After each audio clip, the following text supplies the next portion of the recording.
Hello, everyone. Welcome to Conversations with Sekani, a podcast for people in their 20s who are trying to figure out life and not get lost along the way. Today's guest is Corey Jefferson, founder of ST Media Group, executive coach, and a U.S. Navy submarine veteran. Over the years, Corey has led teams in both the military and corporate world, but some of his greatest lessons didn't come from leadership books.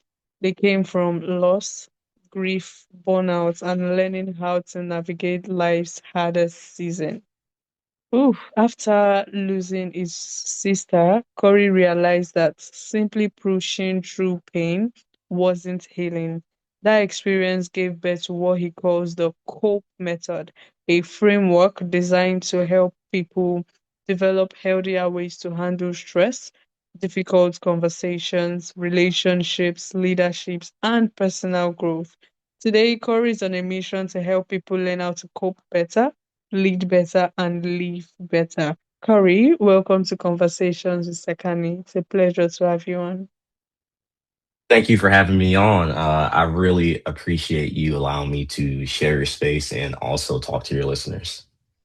You're totally welcome. So, wow. All right, Corey. So, can you take us back to, when you were younger, basically? So, what kind of, this is funny. So, what kind of kid were you growing up specifically? Ah, man, that's a great question. That's a great question. Mm, So, contrary to popular belief, I was totally introverted as a kid. mm, I stuck to myself. I didn't want to be around a lot of people. Like, I kind of stayed inside of my bubble, inside of my shell. Because that's where I was comfortable. I was comfortable at home with my family. I had a few friends from the neighborhood that I met because I played sports. And that was kind of like my way of mixing and mingling. But other than that, like if I never played sports, I probably wouldn't have had any friends growing up. Because like I wouldn't say a word. Like I would literally just go days and days just without saying anything. mm. Wow. All right. So, like you said, you were introverted. Wow. Yes. Okay. So, when you were in your 20s, right? What did you think your life and career would look like?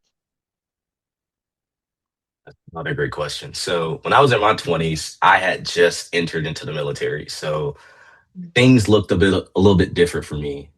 When you first enter the military and you get through all the training, you're kind of what we call motivated. Mm, And at that point, I was very, very motivated. I was like, man, I'm ready to get to work. This is going to be my career. I'm going to do 20 years. I'm going to retire, and I had like this whole plan inside of my head for like how I was going to do business. And like I said, I was pretty young. I joined the military when I was 19, and I got to my first duty station in Newport News, Virginia when I was 20. So mm, fairly, fairly young. First time really being away from home. I'm originally from Alabama, and my first duty station was in Virginia. So that was a 10-hour distance, and that brought its own set of issues. So I'm thinking through this thing, and I'm like, okay, yeah, I'm going to do 20 years and do that and do this and that. And, I started setting goals within the military, and all of that kind of changed after my first deployment. I was like, yep, I don't know about this at all. Like, my perfect plan is being thrown out the window. Like, I don't know about this at all. I don't think I can do another day. Uh, mm, and it mm, kind of like I kind of followed that same battle rhythm throughout my 20s. I got out of active duty when I was 28. Yeah, 28. mm, So March of 2024. And at that point, I had done three sea tours, multiple deployments, and pretty much had mastered everything that you could master within the job. And I just kind of wanted more for my life. I had completed college. At that time, I was in the process of pursuing my second master's degree. So I mm, so everything was a lot different from where I was thinking my life would be when I was 20. Like, I thought my Mm, life going forward would be more military oriented, which for the most part of my 20s, that's exactly what that was. But mm, being 30 now and going into my 30s and not having a active duty military mindset, I must admit it's kind of nice. Like, I'm excited for this next chapter and just kind of seeing how mm, I evolve as a person, professionally and mm. personally. Wow. Okay, so first of all, I'll say thank you for, sharing your story with us.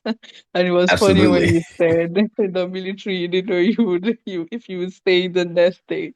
But, you did regardless. And I believe that you learned, some lessons along the way. And, Mhm. mindset shifts and a whole lot of things that I believe is also going to be beneficial to you now. Right. So talking about the whole military life and leadership. Right. So what did the military teach you about, pressure, discipline, and teamwork? So the military has a very specific way on how they train talent. Um, Mm, it seems like everything you do is the most important thing you're doing while you're doing it at the time. mm, And life is not really like that on the outside. So what mm, it taught me in regards to discipline is you don't quit. No matter how mm, hard it gets, you don't quit. You work through the issues. So I'm a submarine veteran, and the submarine warfare device is one of the hardest things I've ever done in my life. Mind you, mm, I have two mm, master's degrees, and that still is probably at the top of my list for hardest things I've ever done in my life. mm. And Wow. the amount of discipline and just kind of like self motivation you have to get through that process, because it's a year-long Mm, process of just studying and learning about the systems on the ship and learning how to firefight. And even while doing all of that, you still have to do your job. Like, you still have to do your job that you signed on for in addition to that. So a lot of that extra time that you need to study is done in your off duty time. So you have to be really mm, disciplined and have like excellent time management skills in order to get everything done within that time frame that they give you. I would say what the military taught me about leadership is leadership doesn't just go one way. And by that, I mean the military style of leadership is a little bit different than the civilian sector. And I've learned that through trial and error. So the military mm, is kind of like, hey, you will do this because I said you will do this because you signed the contract and there's nothing you can do. Um, Most of the time in the military, that works perfectly fine. And no one will say anything because they understand that they made a commitment, they took an oath, they made a pledge, and that's mm, kind of that. On the civilian side of the house, you absolutely cannot do that. Like, you cannot lead that way. You cannot lead with fear because people mm, will quit. I've seen it mm, time and time again in my career on the civilian side, to where the boss makes a empty threat, and that's just part of their leadership style. And the mm, employee receives empty threat, and they're like, "Okay, I'm going to pivot. I'm going to quit." This actually happened at my company a few months ago. I was in a meeting with my boss and our property manager, and some things were said. Like, I didn't know how the meeting got to where it was. If I would have known, I probably would have intervened, but I didn't. mm, And some things were said on his behalf that I wish I kind of could have prepped her for. And 2 days later, we have a resignation letter in the email box. So people quit mm, jobs based mm, on leadership style. Absolutely, they quit jobs based on leadership style, and you have to be able to adapt. Like, that's one of the qualities of being a good leader. Having the quality and the ability to adapt your style to suit each employee and to also bring the best and the most out of said employee. mm. Like you said, having the quality and the ability to adapt your style to suit your employees and to bring out the most in them, right? And not many leaders actually do have that quality. I would say it's only good leaders that do have that. And yes, talking about young professionals, right? What do you think are some of the things that young professionals misunderstand when it comes to leadership? I think one of the things that a lot of young professionals get wrong, and even myself, I got wrong at first, was people think leadership comes with a title. It absolutely doesn't. I mean, of course, when you're in certain positions and certain titles, yeah, you have that leadership authority, but everyone's a leader. There's no there's no like certain point to where you have to start developing your leadership characteristics and style. Start immediately. A lot of people wait until they get into a leadership position to learn these tricks of the trade and develop their own leadership style. You have to start as soon as as soon as you can. Like you don't wait for a leadership position to come across your desk and be like, "Oh, okay, now I'm in charge of a whole department. Let me go and read all these books." No, Mm, you have to develop your style and the way you go about doing business early on. That way you can tweak it. You can find out what works and what doesn't work. That way, when you are fortunate enough to get into some of those higher level roles, you already have a good idea of who you are as a leader. mm. Wow. So basically, we do not necessarily have to be like in a leadership position before we learn about leadership, right? We could, Absolutely. right, starting now, one can just, read books. I mean, get educated when it comes to leadership, so that if you eventually get to that position, you even do better, right? Because you already have, some form of knowledge when it comes to leadership. And I'll say thank you, Hey, Corey, for that beautiful one, honestly. oh, no problem at all. No problem at all. Um, Oof. Okay, so yes, I want us to talk on the best of the cope method. And before I ask my question, I would like to say I'm sorry for your loss.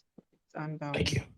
yeah, so sorry. My heart goes out to you. And I know this is sensitive, but we have to talk about it. So, losing your sister, it changed the course of your life. So can you share how that experience shaped who you are and what you do today? So I want to say before I lost my sister, I was a totally different person. Um, I was still carrying a lot of the baggage that I had when I was on active duty. I had a lot of unresolved issues with that Mm, I just didn't deal with at all. Because the military doesn't teach you how to cope. They don't teach you how to deal with your emotions. They kind of promote you to compartmentalize. That's what a lot of people do. And that's what I did for a very, very long time. The only problem with that is when people compartmentalize and they put things into a box, that box is usually too small. And mm, eventually that box is going to explode. And mm, that's exactly what happened with me. So I lost my sister in July of 2025. And I did what most high performing individuals do, military veterans do. I got into action mode and just wanted to kind of get through it as far as, okay, I got to go back home to Alabama and pay for the funeral. I got to do this. I got to do that. I had a checklist, mm, just going down a checklist. And I never really took the time for myself to kind of just sit in that and just deal with it. I never did. And ultimately, that kind of made its way into my job at the time. I was working at I was working for the Defense Intelligence Agency at the time, and me not taking the proper time off for myself to kind of properly deal with some of mm, those feelings, emotions, or what have you that came from my sister's death ultimately cost me my job because I started making mistakes. My mind wasn't there. I wasn't mentally focused. My sister's funeral was on a Saturday. I was back at work that next Tuesday. mm, So I never took any significant time off to just pour back into myself after experiencing this type of tragedy. And even when I, switched careers or I was in between jobs, I still didn't take the time to deal with anything. I was so focused on finding my next career opportunity. And all my time and energy went into that, and I eventually did. Uh, and that's kind of what I do now. But still, like I still never dealt with any of those feelings and emotions. I never dealt with it. And it all came to a head, I want to say in February of this year. So my sister's birthday is on Valentine's Day. That's February 14th. And I want to say from February 15th all the way into like the middle of March, I really don't have a good recollection of what was going on because I had entered my first full depressive episode and I was kind of just going through the motions, just getting by. It got to the point to where getting out of the bed in the morning was the hardest thing in the world for me. Like Mm. it took me a lot to get out of the bed and make it to my desk at home to even log into my computer and sit for 30 to 45 minutes at a time without Mm. feeling the need to go back and lay down in the bed. So I was really shooken up by it. And it was at that moment to where I really had to dig deep and figure something out. So I like to frame it as this, like I frame it as God took his time and shined the light down on me. Mm. That's how I framed the formation of the code method. And I got this clarity and I decided that I wanted to dig myself out of this trench. So I Mm. started talking to myself and thinking, I'm like, okay, why are you depressed? Mm. So the C in the code method stands for clarity. And the first step in getting clarity is for you to address the obvious. A lot of people do that by taking a step back and looking at the whole elephant. So that's what I did. The obvious was my sister was dead and I was sad. I knew that, but I knew these issues ran a little bit deeper. So I had to go underneath the surface and do a little bit more digging and start to ask myself some of those tough, thought provoking questions. So some of the questions that I asked myself were, why didn't you reach out when you knew she had a drug problem? You have money and you have resources. Why didn't you help? Why did you let this get so far gone? Just a lot of things like that. And the most important part of this step is you have to be completely honest with yourself. You cannot lie to yourself. You can lie to other people, even though you shouldn't, but you should never lie to yourself. You owe yourself 100% honesty all the time in every single situation. So that's what I did. I didn't lie to myself. I was honest. And I'm not going to sit here and lie to you and tell you that a lot of the answers that I gave back to myself for those questions that I asked myself, I liked. I didn't. It was tough. It was very, very, very difficult to look myself in the mirror and be honest with myself for the reason why I never reached out. That's one of Mm. the hardest things I've ever done. But I had to go through that process in order to get the level of clarity, not only that I wanted, but that I needed. And Mm. after chewing on that for a few days, I arrived at the real root cause of the problem. And that was not just the fact that my sister was gone and she died a tragic death. It was the fact that I couldn't go back and repair the relationship. I couldn't go back and make any more memories. The relationship kind of just what it was at that time. Like we weren't on the best of terms just because our personal lives didn't really mesh that well. And at that point, we hadn't really had more than one or two conversations a year for like the last 3 or 4 years. And that bothered me because I didn't decide to be the bigger person and reach out to her and connect. And I felt like maybe if I would have done that, things for her at least would have been a little bit different. And that takes me to the Owen Cope method, which is outcome, Mm. ownership, owning your outcome. How do you own the outcome in a situation like this? There's a lot of things that you can't control. I can't control the fact that my sister had a drug problem. I can't control the fact that I didn't reach out. I can't control the fact that she died. There's nothing that I can do for those things at all. So why put any energy and any attention into it? But what I can control is how I deal with my emotions. That is something I absolutely can control. And I can also deal with my emotions in real time as they happen. I'll put it in the box. I deal with it right then and there. So over the next couple of days, whatever emotion I had, I didn't hide it. I didn't let pride get in the way of me displaying these emotions. I just dealt with it. Like if I felt the need to cry, I cried no matter where I was. Um, if I felt uh like really really sad, I was just sad that day. If I was angry that day and I felt like anger because I thought about something that I didn't do to help the situation, I was just mad that day. But I didn't sit in it for a very very long period of time. If I also felt this joy, this peace from a memory that I thought about between the two of us, I sat in those types of things as long as I could. But that is how I owned my own outcome in dealing with my emotions and dealing with them in real time, which takes me to the P and COPE method, which stands for process. I needed a plan, I needed a process for how I was going to get myself better, how I was going to get myself out of this trench. So my plan was a combination of a few different things. The first thing was to get more sunlight. I had been in the house almost every day at that point. I wasn't going anywhere. So I decided if I was going to do nothing and not be productive, I'm going to do nothing and not be productive outside in front of the sun daily. So that is what I did. I also changed my diet a lot because I realized a lot of the food and everything that I was eating and putting inside my body wasn't the best in promoting my mood. So those are a few changes that I made immediately. I also cut out alcohol because alcohol is a depressant. And Mm. at that point, I was drinking almost daily and I didn't want to use that as a crutch. So I cut that out completely during that time. I'm not saying I don't have a drink every now and again now, but I don't drink daily. It's not a crutch for me. I don't need it. At that point, I felt like I needed it, so I had to cut it out. And the last thing and the most important thing, in my opinion, was leaning on the people that cared about me, like having my village and leaning on those people.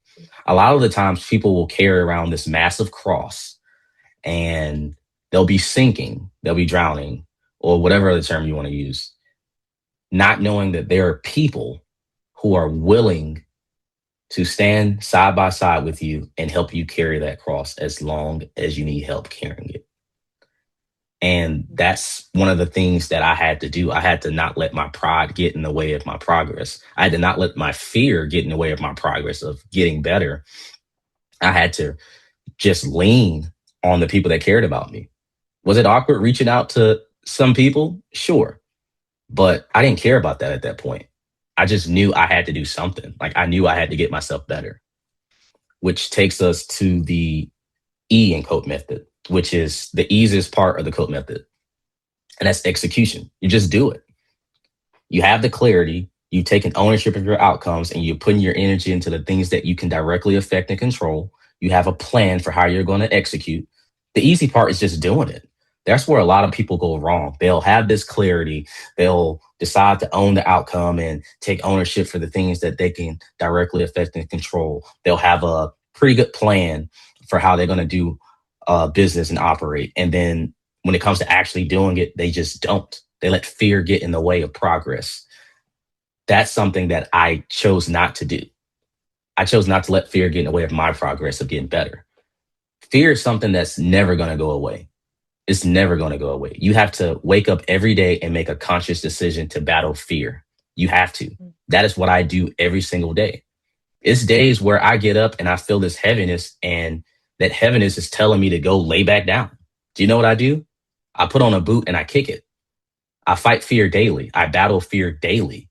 Fear doesn't make my decisions. I make my decisions. I decide if I'm going to have a good day or not. Fear doesn't. So fear is one of those things that you are constantly in battle with, and that you just have to know that it's there, and you have to be willing to put in the effort to fight it.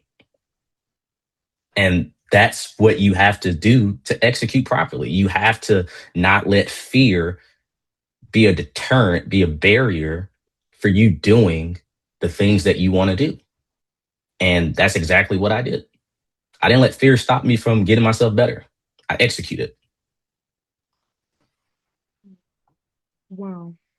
Okay, so yes, thank you, Corey, for, sharing this wonderful insight with us. Personally, I would say I've learned a lot that I'm gonna, put in my daily life. And when it comes to navigating life, grief, relationships, nobody prepares one for that, right? So that is why we learn from people who probably have experienced it and they found a way to cope. Yes, so that is where the cope method comes in. Right. Absolutely. So this would Absolutely. be right. So this would be really, really helpful for those who do not know how to navigate life wherever it is that they are now. And the funny thing about cope method is it's not just for grief, it's for life basically. Right? Like you said, Exactly. right, it's for life, like clarity, outcome, which is, owning the outcome. It doesn't just necessarily have to do with grief.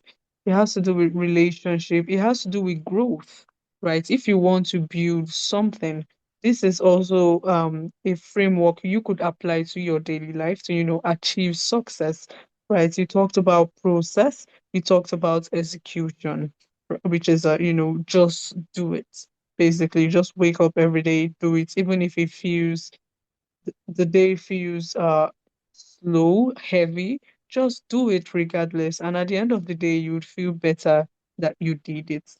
So yeah, thank you, Corey. I think this is an amazing framework, and I think this is something we also need to younger adults, right, need to adopt. So wow, okay. And I want us to, talk about what you're building today, by the way. So can you tell us more about, the Esther Media Group and the mission behind it? So Esther Media Group is something that I recently formed. So it was formed on the basis of the code method. So I developed this lifestyle that I had been living for a while, and I decided to apply to my work at my 9 to 5, and I saw tremendous results with my Mm, team and just how our interactions were just more intentional in the way that we were able to just process information. So I had proof of concept there, and I decided to write a book. And one thing led to another. And I'm like, you know what? Why are you letting fear get in the way of your progress when you tell people all the time to not let fear get in the way of their progress? So I decided to form Esther Media Group. So the word Esther in Esther Media Group is very special to me because Esther is actually my grandmother's middle name. wow. Every color on our Wow. logo is also very significant because those colors are a combination of colors that my grandmother loved, my sister loved, and that I love. So you'll see a bunch of red, blue, purple, and orange. So Mm, those are the colors that kind of tie everything together. As far as the formation of Esther Media Group, like I said, we are a small company, just formed a few months ago, and really just trying to have a positive impact on the community around us and also have a positive impact on people that may be struggling with a bunch of different issues. So, a few of our core values are lead, impact, and inspire. So, mm, with those in mind, everything that we do has intention behind it. A lot of other companies only care about the bottom line, the ROI, a P&L report. I don't care about that. I don't measure success that way. I measure success by the individuals that I'm able to impact directly, just because of how intentional my approach is. So, with that being said, Esther Media Group has a lot of cool stuff coming over the next couple months. One of those being the How to Cope book. Um, so if you enjoyed listening to this conversation today, there's a lot more of that inside of that book that'll be coming out late in September. Also, the How to Cope podcast will be coming in January of next year, and we'll touch on some stuff from the book and also have conversations, hopefully with people like you, if you'll come on my podcast, uh, that basically talk about how they cope with different things in life, not just mm, grief. Like it can be something positive that you've never experienced before that you're having to learn how to figure out. Coping is not a bad word. We just use it in a negative connotation most of the time. Um, Mm. and yeah, it's like a lot of good stuff coming from Esther Media Group. Also, Esther Media Group also does coaching workshops as well as strategic planning and life coaching as well. Not only do we do executive coaching, we do life coaching as well. So that's kind of like one of the pillars uh, of the company. Mm. Wow. All right. So yes, thank you, Corey. And like you said, definitely when Esther Media Groups, when it finally airs, the podcast rather, when it airs, I would definitely love to jump on it. And yeah, okay. So I'm curious to ask this one before I ask my final question, right? So what Okay. legacy do you know hope to leave behind? So the legacy that I hope to leave behind is very simple but yet complex. Mm. I want to be known as a person who led with intention and that cared deeply about people. I was not always a people person. Like I said, you asked me about my childhood. I never would have thought in a million years that I would own a media company and be talking to different people daily. I didn't think that would be anywhere in my line of work, but I'm a people first person. I care about people. I act with intention. And that's part of my purpose. My purpose is to be the spark, fire, and the flame that ignites people and cares while acting with intention. That is my purpose statement. And I live that daily. And that also goes with my legacy that I hope to leave behind one day. I want to be known as that person that got people fired up to go and achieve whatever goals that they had in mind. And I Mm. also want to be known as that person that actually cared. You'd be surprised at how many people do not care. Right. Caring is just the first step. There's a lot of people that just don't care. You'd be surprised. There's a lot of people that just don't care. I do. I care about every person that I come in contact with. I care about every conversation I have. I make sure I'm very intentional in my approach. And that is the type of legacy that I want to leave behind. I want to be known as a person who cared and acted with intention. Wow. That is, I think that is wholesome, honestly, because I mean, in today's world, like you said, you'll be surprised by how many people do not care. I mean, it's also, there's even like a rule. I think I came across a post on social media. It's a flex now not to actually care.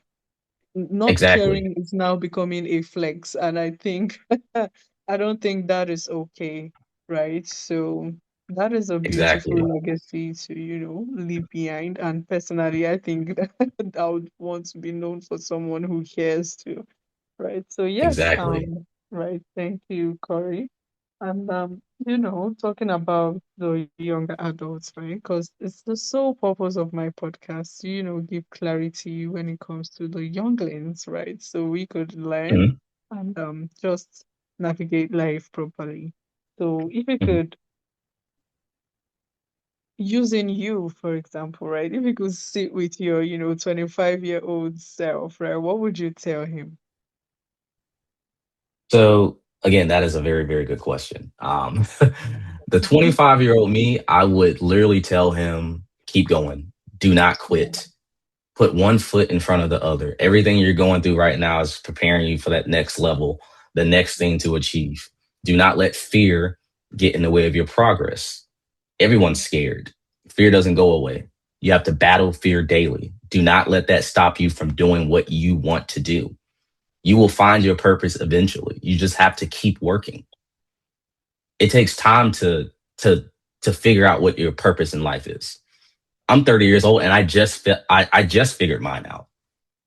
Mm. I don't expect anyone who's 21 to 26 or whatever to know why they're put on this earth. I absolutely do not. And that is the information that I would tell my 25-year-old self. Keep going, keep pushing, do not quit. Do not let fear stop you from pursuing the things that you want to pursue. Don't let fear get in the way of your progress. always put one foot in front of the other. And the last thing that I would tell my 25-year-old self that I really wish somebody would have told me when I was 25 was you have to measure success not only backwards, but you have to measure success by your standards, Mm, not anyone else's standards, your standards. Success to you looks different from success to me. mm, So you have to figure out what success looks like to you and judge yourself by those standards. Also, with measuring backwards, a lot of people have a tendency to look at the end of the tunnel. mm, That's called gap yeah, thinking. When you look at mm, the end of the tunnel, you're looking at all the things that you haven't done instead mm, of looking behind you, looking in the game, and looking at all the things that you've accomplished thus far to get where you are now. mm, Even if it's one step, one thing you did today that you achieved, that's one step further in your long term goal than you were yesterday. mm, Always measure backwards. Always. You will always be in the game. You will always find motivation if you measure backwards. Never measure forward. Do not sit in the gap. Live in the game. mm. Wow. Oh, okay, I feel like you just spoke to me directly, honestly. I feel so motivated and I feel good, right? And like you said, do not look at the end of the tunnel. And in my words, I'll say, look at where you started from and where you are now, and what you Exactly. can do to get to where you want to be. But do not look at the end of the tunnel. And another thing, comparison, right? Because young adults tend to compare themselves with other people. So, like you said, success differs according to people, right? Do what I mean curate your success. Um, think of what you would want because everybody wants different things, right? You can't compare someone else's definition of success or whatever they are doing to yours, right? You have to think, what would I define success as? And then work towards it. Everyone is living a different path. Just do what you can and appreciate wherever it is that you are. Hey, so, Absolutely. right. So thank you, Carly. Absolutely. When I say these No things, problem at I'm all. actually, when I say things like this, I'm actually talking to myself, like I'm reminding myself. So, Yeah, yeah, I feel the same way. Like I got asked a similar question in a podcast I did a few days ago, and like I started talking, and like I got chills because like I felt like I was looking in the mirror and talking directly back to myself. exactly. Exactly. So, yes, that's exactly how it is. And I do appreciate this conversation because I believe that it's going to touch someone out there, right, and help them make better informed decision. Because personally, it touched me and I will make better decisions. So, yes, it moves me to the final segment of my podcast, right? It's called the rapid fire segment. So you could Okay. either answer with a word or a phrase starting now. Would you Okay. prefer coffee or tea? Coffee. Hmm. Navy life or civilian life? Civilian life. All right. So introvert or extrovert? Extrovert. Okay. So what is one book you think everyone should read? So if you caught my reference to the last question that you asked me about the gap in the game, that concept comes from a great book called The Gap in the Game. Hmm. That like that's one of the books that I read that kind of changed the way that I view my own personal success.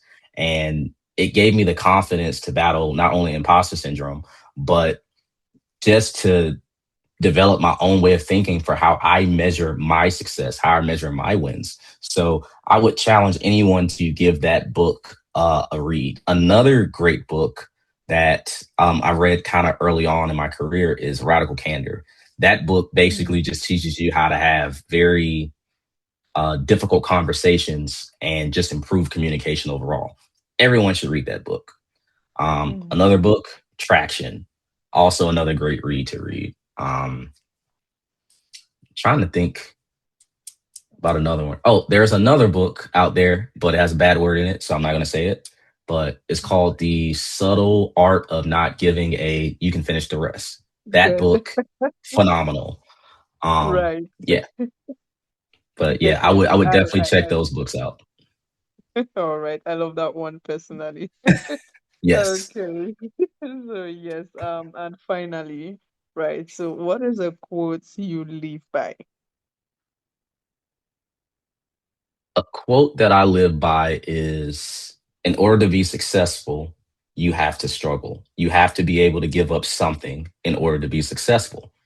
Most of the time, the thing that you are giving up to be successful is your time. Hmm. Hmm. I say that that is deep, right?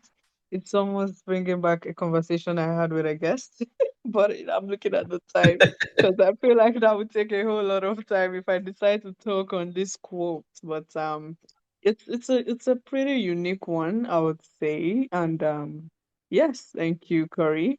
This has been amazing, honestly. And before you go, right, where can listeners get to, learn more about you and also connect with you?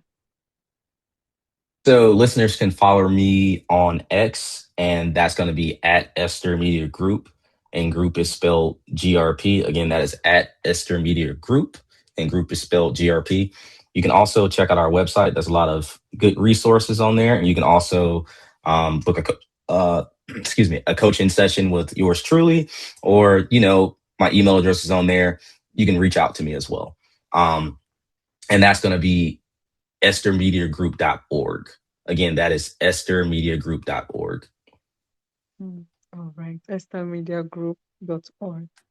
Okay, so yes, Yes. thank you, Corey. And I'll put a link in the show notes, right? So it's easily accessible for listeners. And to my listeners, I'll say thanks for tuning in to Conversations with Sekani.